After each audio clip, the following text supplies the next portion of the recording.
Welcome back to Conflicts of Interest. This is episode 474. I'm the host of the show, Kyle Anzalone.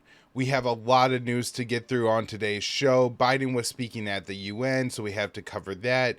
There was a meeting of the Ukraine Defense Contact Group, so that to get through, plus some other news with Zielinski meeting with Congress later this week, some updates on that, and news on China. So very full show I have for y'all today. Please hit the share button if you can. It's hosted at the Institute on the blog antiwar.com, YouTube, Rumble, Odysee for the video version of the show. Up anywhere you can listen to audio podcasts. You can follow me on Twitter at @KyleAnzalone_, on Instagram at KyleAnzalone3, or on Facebook, I'm just Kyle Anzalone. Wherever you're, following me, I post everything I do. So that's the show, that's all the articles I write, and I usually post them in a couple different ways, either the direct link to the article, or I'll post the full article just in text on the social media platforms. I'll also cover the article in a short video. That way, I could get that information out there no matter how people prefer to listen to the content, and also get bumps up in the rankings and algorithms. So if everybody could help me with that, like, share anytime you see my content on social media, I'd really appreciate it. And with that, let's get into the news today. First story up here. Biden demands UN send troops into Haiti to restore order. Addressing the UN on Tuesday, President Joe Biden called on the Security Council, that's the UNSC, to authorize sending a military force into Haiti to restore order. The White House has wanted the UN to take action in the Caribbean nation for a year, but has struggled to find a country willing to lead the UN mission into Haiti. Speaking at the General Assembly in New York, Biden called on the UNSC to pass a resolution allowing Kenya to send its troops into Haiti.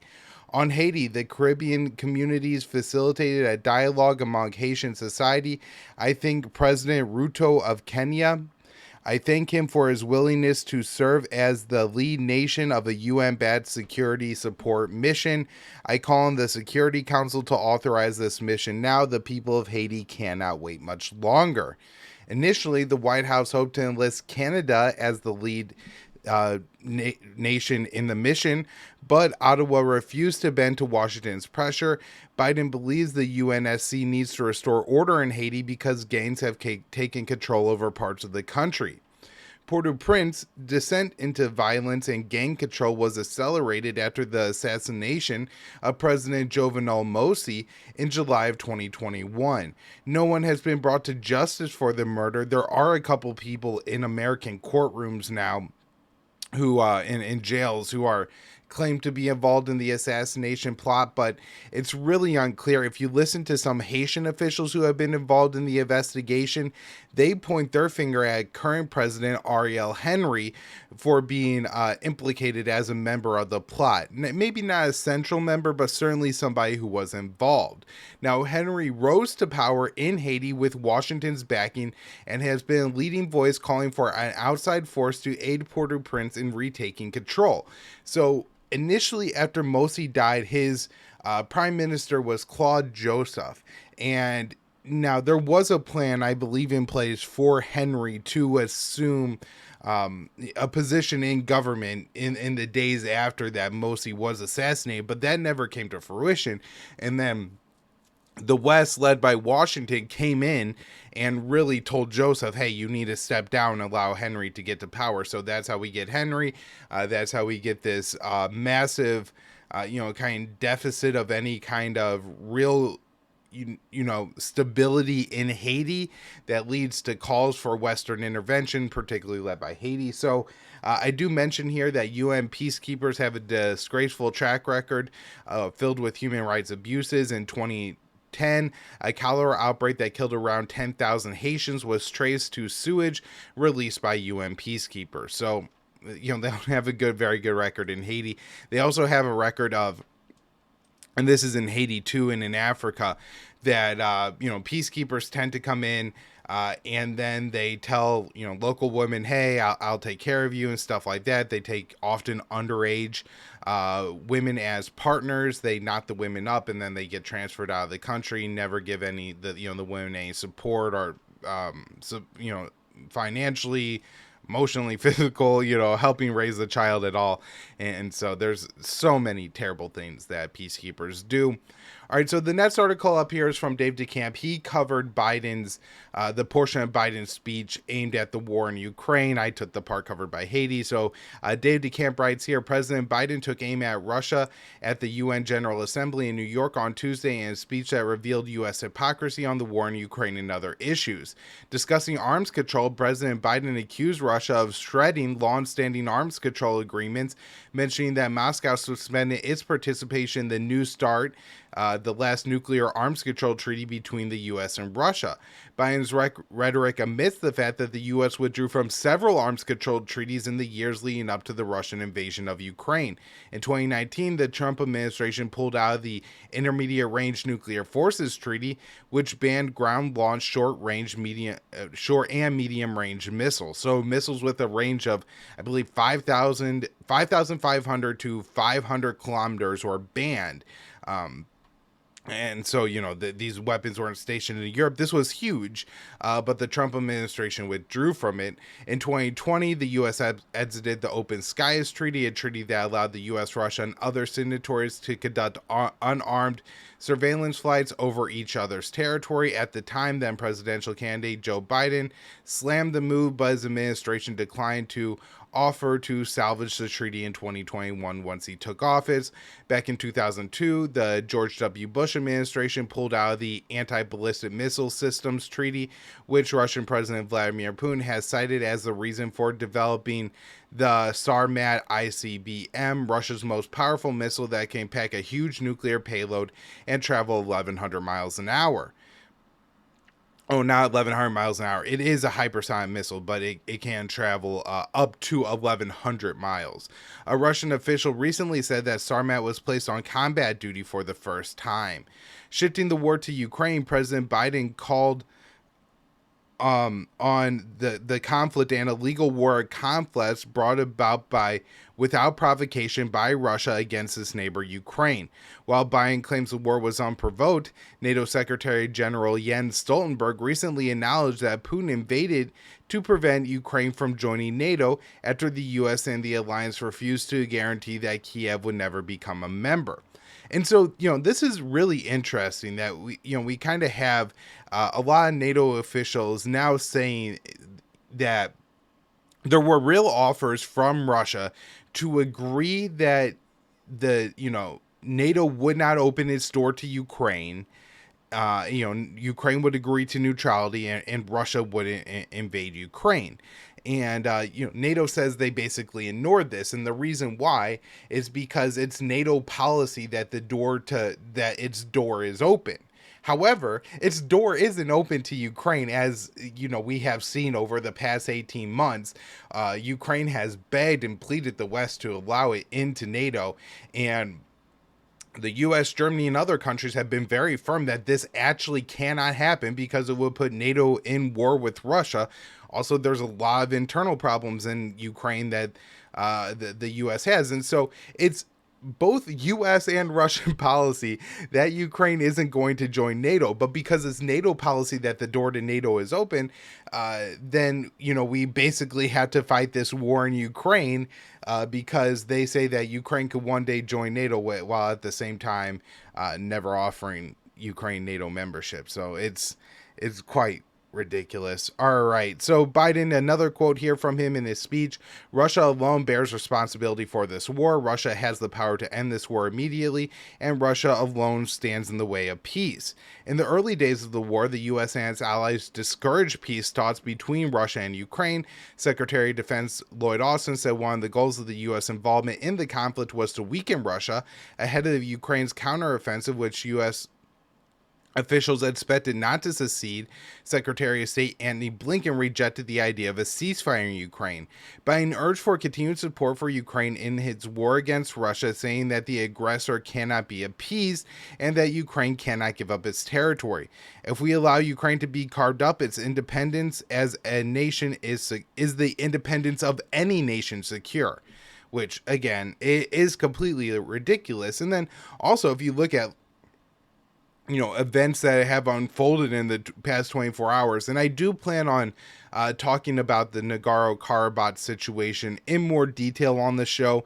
I just didn't have time yesterday to do really the research and the digging that I needed to do to bring you guys the level of analysis that I expect myself to have on these issues. But Russia was the guarantor of the ceasefire in that region.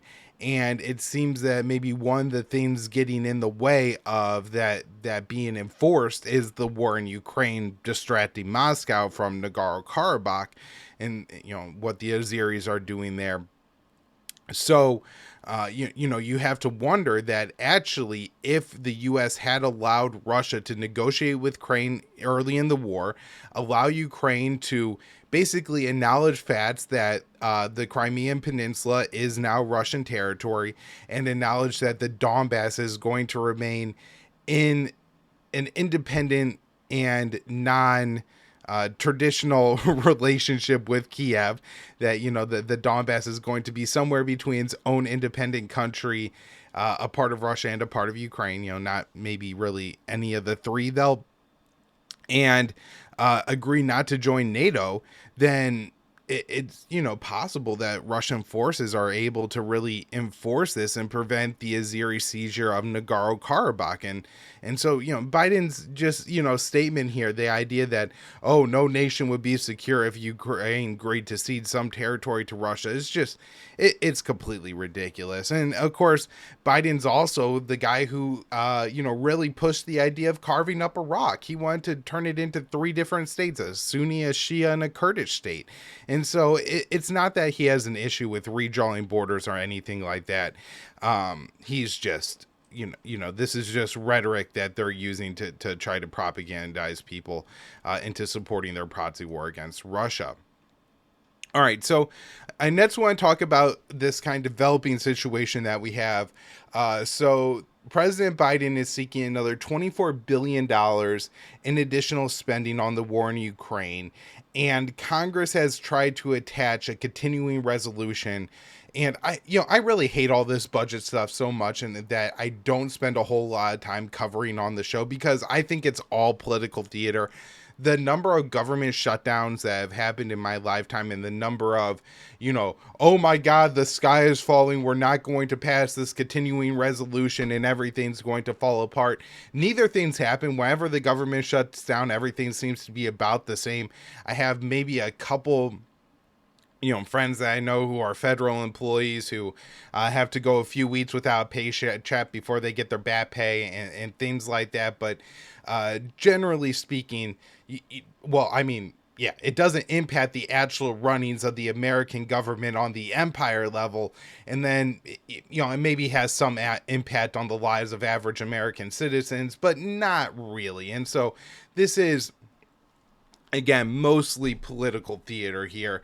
But so we have this the situation where now Kevin McCarthy, the House Speaker, has put forward a continuing resolution bill that doesn't include the additional $24 billion for Ukraine. And so the Democrat-led Senate, particularly Chuck Schumer, is very upset about this. They want it all attached together because it's probably the way they could pass this aid with the least resistance, and then to justify it later if their constituents don't agree. What were we going to do? The Republicans were going to shut down the entire government, so we had to just pass all this spending together. It is, going to be how they sell this. So that I think is the political situation going on. So now Zelensky's in the U.S. and he's planning on meeting with McCarthy on Thursday, and I'm guessing that's going to be a somewhat contentious meeting. Now, this is the article that Dave DeCamp wrote September 19th, antiwar.com. McCarthy says he plans to question Zelensky about Ukraine aid. House Speaker Kevin McCarthy said Tuesday that he would question Ukrainian President Zelensky about the money the U.S. has spent on the war in Ukraine when the two leaders meet later this week. When asked if he would commit to more aid to Ukraine, McCarthy said, "Is Zelensky elected to Congress? Is he our president? I don't think I have to commit to anything, and I think I have questions for him. Where is the accountability on the money we've already spent? What's the plan for victory? I think that's what the American public wants to know. Zelensky is headed to Washington after the UN General Assembly in New York and is expected to press Congress to authorize an additional $24 billion in spending on the war that President Biden has requested. The White House wants Congress to include the new Ukraine aid in a stopgap funding bill needed to pass before September to avert a government shutdown, but the resolution McCarthy has put forward does not include the Ukraine spending, angering Democrats. This is from Judge Schumer, what the ultimate political hack. And with no Ukraine funding, the proposal is an insult to Ukraine and a gift to Putin. I cannot think of a worse welcome for Zelensky, who visits us this week, than a House proposal which ignores Ukraine entirely. And so imagine that, the U.S. government prioritizing the needs of the American people over the needs of the Ukrainian government. How terrible. So since McCarthy's resolution does not include Ukraine funding, it has no chance of passing the Senate. He has already expressed doubt it will make it through the House, and some more conservative members of the GOP in the House opposed the bill due to the spending levels. And I think also that there are like 5 or 6 members of the House who have committed to the idea that Congress needs to pass funding bills for each thing. So like, the Pentagon funding is separate. The Department of Homeland Security funding is separate. Like all these different agencies and kind of sectors of government. And I don't know how it all breaks down. I think there's 12 of them total, that those should all be funded separately. And that should be how the government runs. That way they pass a decent budget and things like that. But I really don't think that's going to happen. Now, my guess is one of the messages that Zelensky is going to deliver to McCarthy is that the Ukraine is working on trying to clean up corruption within their reign. So I wrote this for the Libertarian Institute on September 18th. Zelensky fires his top-ranking defense officials ahead of his trip to Washington. Zelensky dismisses 6 highest-ranking military officials. The sweeping firings come as the Ukrainian leader plans to travel to Washington later this week to lobby Congress to pass a multi-billion-dollar funding package for Kiev. The permanent representative of the Ukraine Cabinet of Ministers announced 6 deputy defense ministers have been fired from their posts on Telegram. The deputies were fired 2 weeks after Defense Minister Reznikov was sacked over corruption. The Ukraine Cabinet of Ministers or the newly appointed defense minister did not explain the reason for the terminations, although it's likely corruption is what everybody is speculating.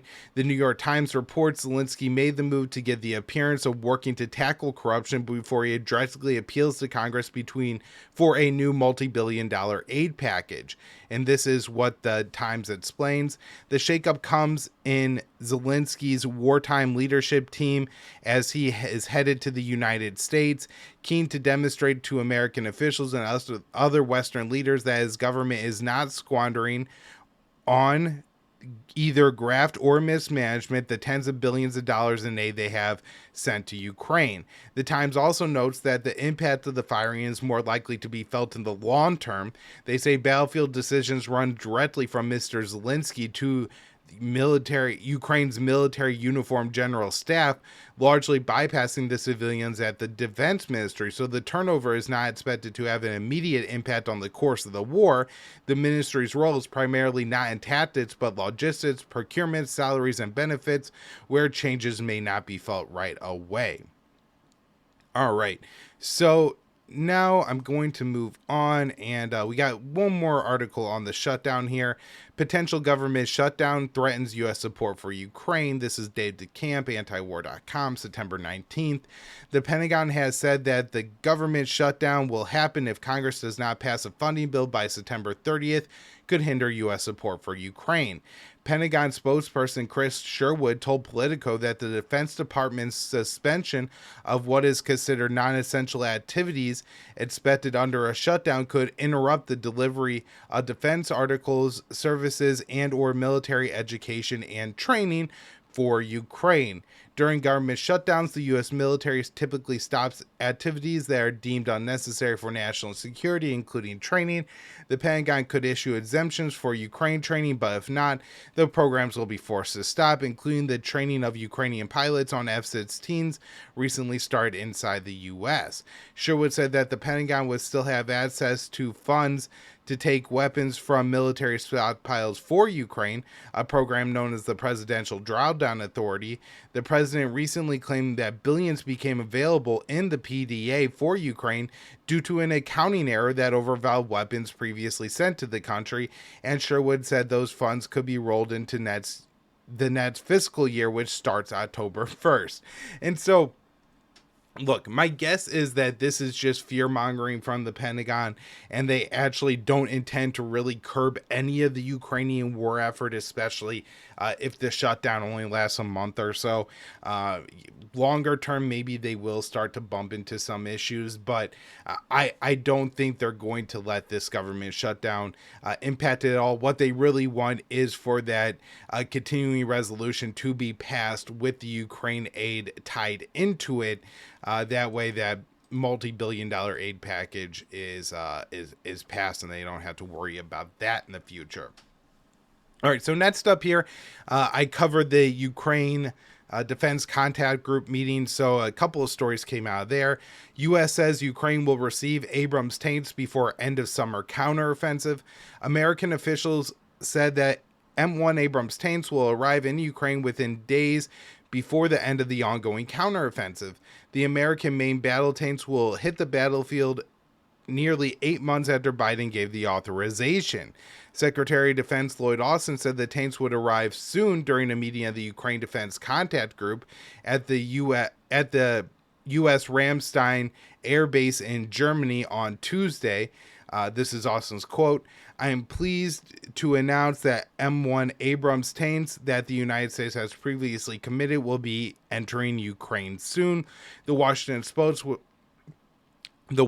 Post spoke with an unnamed American official who clarified that the Abrams tanks would arrive within days. Chairman of the Joint Chiefs of Staff, General Mark Milley, recently explained that Kiev only had about a month before weather would force a halt to offensive military operations. Milley said Kiev would push the counteroffensive in the coming days, even as Western governments assess Ukraine will fail to achieve its goals. For the critics that are out there, I would say that there are plenty of fighting weather left. There's plenty of combat power remaining, and the Ukrainians have absolutely no intent to stop. The tanks will be armed with depleted uranium rounds. DU is a controversial weapon as the shells are toxic and have long-lasting environmental and health consequences. Still, Austin claims the tanks would add to Ukraine's long-term security. He said, "Our shared commitment will be vital during the current battles and for the long road ahead." So Biden authorized sending the 31 M1 Abrams tanks to Ukraine in January in a coalition with the UK, Germany, Poland, and other European countries. In comparison, the German Leopard and the British Challenger tanks have already been delivered to Ukraine when Kiev's counteroffensive was lost. However, that armor took heavy losses during the early days of Ukraine's summer counteroffensive. And so, it's interesting that the Abrams tanks took so long to get there. And if you remember, I covered at the time that there were some in Germany who really felt like they had been maybe tricked a little bit by the Americans, saying that we're going to send our Abrams tanks, you're going to send your Leopard tanks, when the Leopards made it to Ukraine and the Abrams didn't. All right, so next up here, Austin says Ukraine needs air defenses, ignores Kiev's request for long-range missiles. Top American defense officials attended a gathering of Ukraine's Western backers in Germany and called for allies to dig deep to support Kiev. Secretary of Defense Lloyd Austin downplayed questions from reporters about long-range missiles while emphasizing Ukraine's need for more air defenses. Speaking to the Ukraine Defense Contact Group on Tuesday, Austin said Kiev needs air defenses, not the Army tactical missile system ATACMS. He explained that he would not endeavor to evaluate Ukraine's request for ATACMS. ATACMS are long-range missiles fired from HIMARS launchers. The U.S. has already provided Ukraine HIMARS with munitions that could strike targets 50 miles away. Kiev has spent months requesting ATACMS missiles with a range of nearly 200 miles. Austin stressed that the White House is more focused on what Kiev's most urgent needs are. He said, "We've done a credible job getting some air defense capabilities, but there is much more work to be done. I have every belief that we will go back and dig a bit deeper. Air defense is saving lives. I urge all allies and partners to dig deep and donate whatever air defense munitions they can as Ukraine heads into another winter of war." He added that Kiev also needs artillery and armor. On Tuesday, as I just mentioned, the U.S. said that it would deliver the M1 Abrams tanks. Ukraine is also in need of 155mm artillery shells. Currently, Kiev is using more rounds than its Western backers can produce. The Pentagon has depleted its stockpile of rounds, and President Joe Biden has resorted to sending cluster bombs to Ukraine to cover the shortfall. Cluster bombs drop submunitions that often do not explode during the conflict, leading to civilians being killed by bomblets for decades after the war ends. Kiev's summer counteroffensive has stalled, leading Western backers to admit that the war in Ukraine will likely drag on for years. Speaking to the Defense Contact Group, Chairman of the Joint Chiefs, General Mark Milley, said Kiev is still working to expel hundreds of thousands of Russian soldiers from Ukraine. He said for Ukraine to militarily eject those 200,000 or 300,000 Russian troops that are still there, that's a tough fight. There is a lot left to go. This fight is not over yet. For the critics that are out there, I would say there's plenty of fighting weather left. There's plenty of combat power remaining, and the Ukrainians have absolutely no intent to stop. So this is very concerning just because I'm not even sure how much longer they could keep arming Ukraine, but they're really committing to this war. So another issue here is something I cover at the Libertarian Institute in this article from September 18th. Rising ammunition prices could interfere with Western plans to arm Ukraine. A top NATO official warned that rising ammunition prices could mean that Western countries do not spend enough on military to sufficiently arm Ukraine. Washington and its allies have pledged nearly $100 billion in weapons to Kiev since the start of the Russian invasion last year. Now, at the Ukraine Defense Contact Group meeting, Lloyd Austin gave a number of, I think, like $77 billion was the collective total that countries have sent Ukraine. If you look at the Kiel Institute, this is a German-based outlet that I think is fairly pro-Western, but also does have a tracker on Ukraine aid, and you add up all the European countries and everything. I got 94 billion, so it was $20 billion higher than the estimate that Austin had put out, which I thought was interesting. My guess is that part of that is training that the West isn't counting, that the Kiel Institute is. So on Saturday, the chair of NATO's military committee, Dutch Admiral Rob Brouwer, said that the alliance needs to spend more on defense to account for the rising prices. Prices for equipment and ammunition are shooting up. Right now, we are paying more and more for exactly the same. That means we cannot make sure that the increased defense spending actually leads to more security. Since the Russian invasion of Ukraine, the U.S. has pledged over $43 billion in arms to Kiev. The increased demand for arms has led to an increase in the stock prices of American weapons makers. Former Pentagon officials have warned that arms makers are exploiting the war in Ukraine to price gouge the Defense Department. Shay Assad, who worked as a Pentagon contract negotiator for 40 years, told 60 Minutes that such firms overcharge the DoD from everything from radar to missiles to helicopters to planes to submarine and down to the nuts and bolts. An editor at Analyst News observed, in the weeks after Russia's invasion, the market capitalization of Raytheon Technologies shot up to $155 billion from $128 billion at the start of the year. Lockheed Martin started 2022 with a net worth of $98 billion. By the end of the year, it had reached $127 billion, the highest since records show. Northrop Grumman started the year at $61 billion and ended at $84 billion. However, Biden instructs private investment funds and banks to support the arms industry by investing more in those companies to let them ramp up production even more. Washington is heavily subsidizing the arms industry to increase the rate of production for 155 millimeter shells. The Pentagon is spending about $1.5 billion in a year to ramp up production of the artillery rounds. Still, the U.S. is unable to produce the number of shells the Ukraine needs. According to Pentagon Acquisitions Chief Bill LaPlante, the weapons maker can produce about 28,000 rounds per month, but Ukraine is firing as many as 10,000 per day. I've seen the average range from 3 to 8,000 a day. The numbers I more commonly see are 6 to 7,000 a day. So I'm not sure, that they're probably undercounting, and 10,000 a day might be the average. LaPlante says the arms industry is ahead of schedule and should be able to increase production to about 1.2 million rounds per year by 2025. However, that would still put the U.S. well behind Russia, which is estimated to currently produce around 2 million shells every year. All right, next up here, Zielinski says counteroffensive will continue despite weather change. Zielinski on Sunday insisted the Ukrainian counteroffensive will continue despite upcoming changes in weather, which U.S. officials say will impede Ukraine's ability to continue the assault. And so my guess is that at some point Ukraine is going to have to stop this counteroffensive, maybe due to a lack of weapons, a lack of trained soldiers, a lack of armor, air defenses, things like that are going to cause them to have to stop this offensive.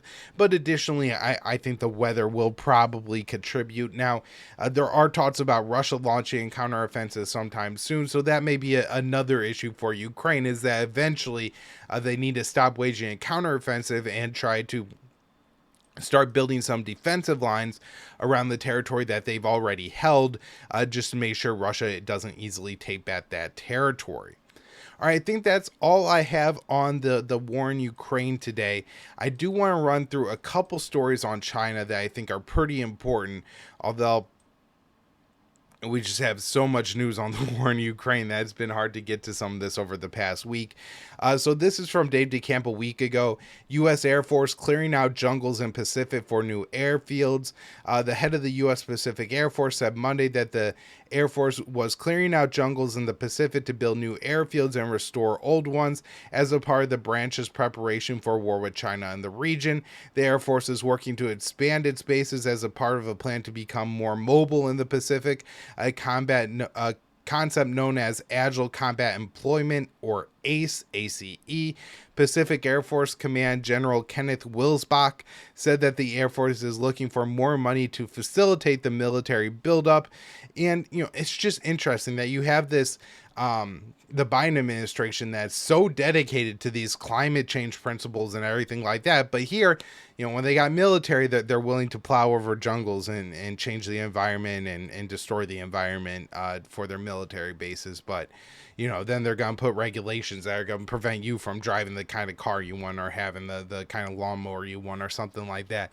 Like the, amount of carbon and all kinds of pollutants put out by F-35s and all these warplanes doesn't absolutely dwarf what all of us do in our daily lives every day and make it insignificant.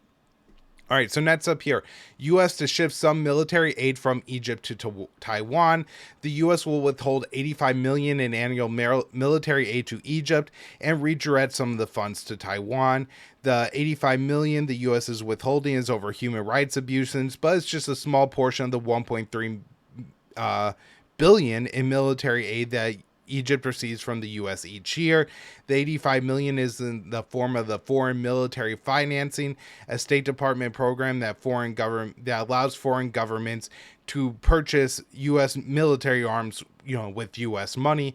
According to CNN, Egypt receives $1 billion in FMF annually, and $320 million of those funds are conditional and tied to human rights issues. So You would think if there were human rights issues, we wouldn't give them 1.3 billion or 1.2 billion in weapons either.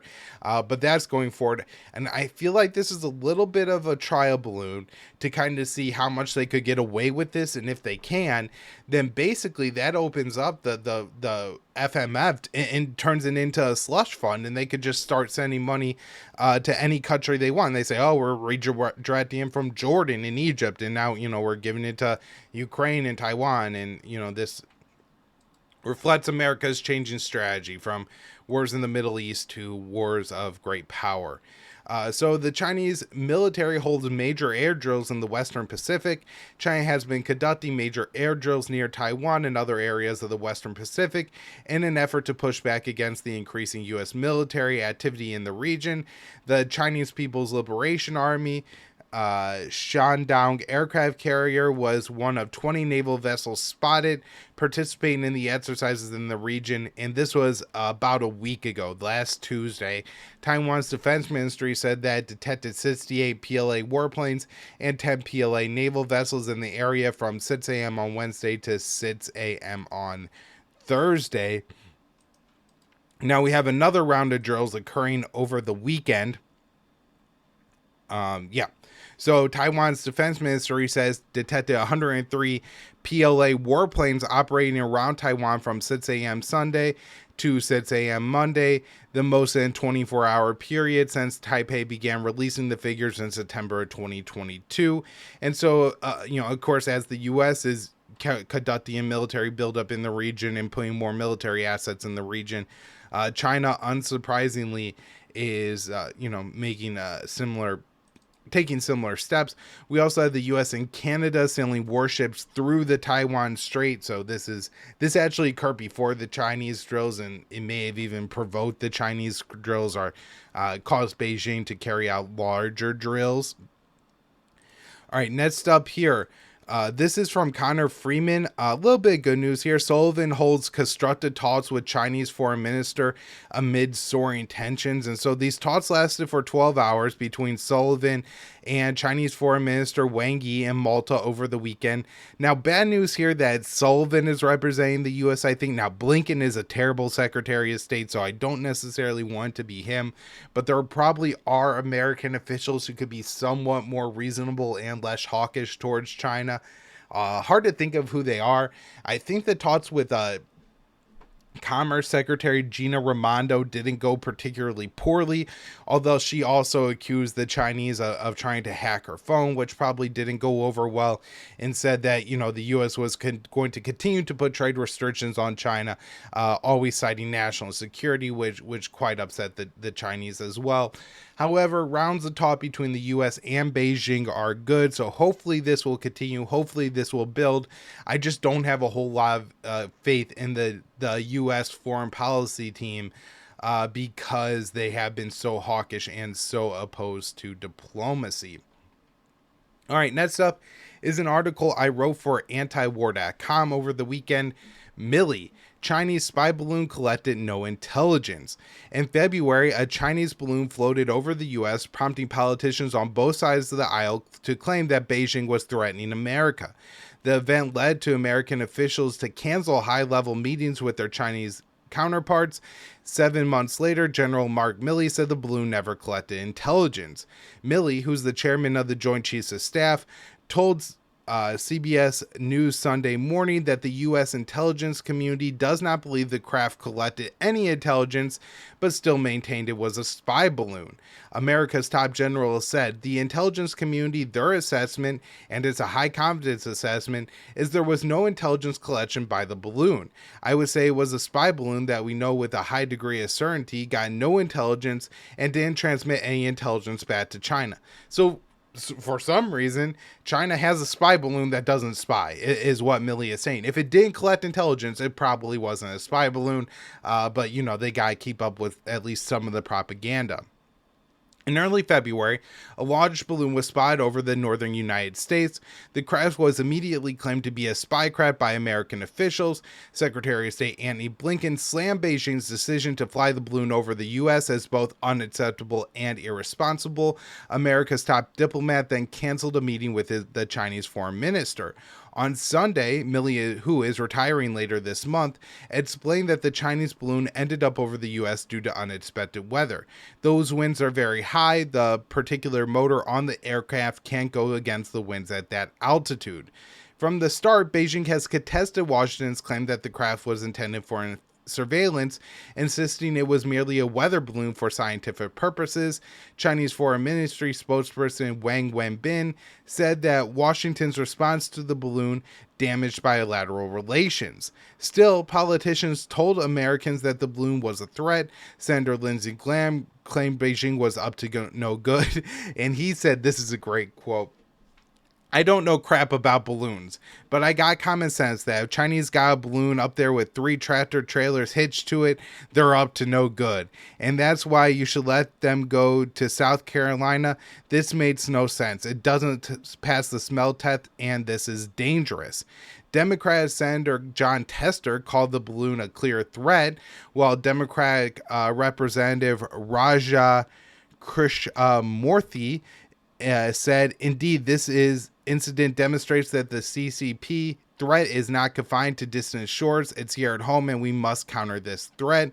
Senator Ted Cruz described the balloon as a threat and attacked President Joe Biden for not shooting down the craft sooner. Biden ended up shooting down the balloon once they had crossed over the United States and then crashed into the Atlantic Ocean. In the weeks following the Chinese craft crossed American skies, Biden ordered the military shoot down 3 additional balloons. The Pentagon later admitted that all craft were civilian-launched weather and hobby balloons. And I think this incident is just so important to understand American foreign policy right now, that it's completely driven by media hysteria. The fact that we're having warplanes shoot down hobby balloons over the U.S., something that could really threaten Americans and could be dangerous, is going on out of complete hysteria because a Chinese weather balloon floated over the U.S.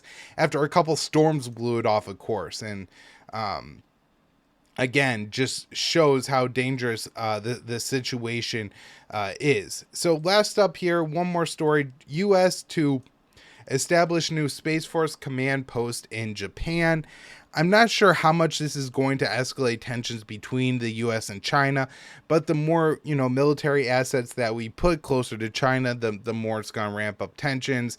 And, this is a time where the U.S. and China really need to be talking and trying to de-escalate tensions because they're already so high.